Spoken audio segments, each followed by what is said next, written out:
Hey, guys, today, let's learn how to fix, or how to basically fix this issue that you have going on with YouTube, that it says, switch to youtube.com. So if you guys would like to go ahead and fix this issue over on your YouTube applications, we actually have a multitude of methods we could do to solve this issue. One of the main issues, or one of the main, factors as to why you are experiencing this issue is, you might have unstable internet connection with your Wi-Fi. So you gotta go ahead and double check your Wi-Fi connections. If you are connected stably, and if you are experiencing some problems with that, go ahead and try your cell data instead of your Wi-Fi, and see which one between the two is going to work better. Now, what we can also do next is to go ahead and launch the App Store, and I want you to go ahead and do a quick search of the YouTube application. So go ahead and search for the YouTube application. I want you to go ahead and double check on the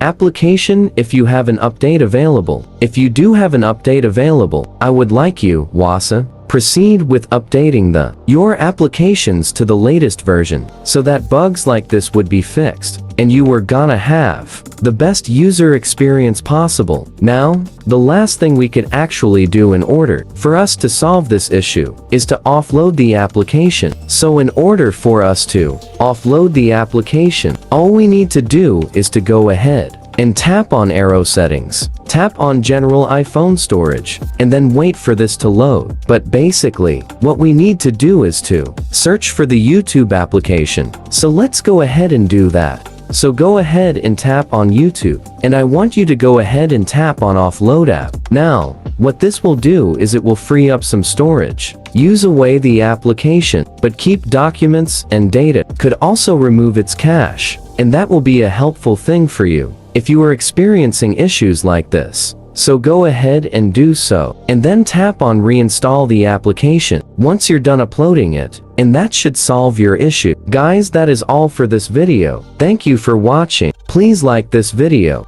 and subscribe as all of you guys learned something, and I'll see you guys on the next video.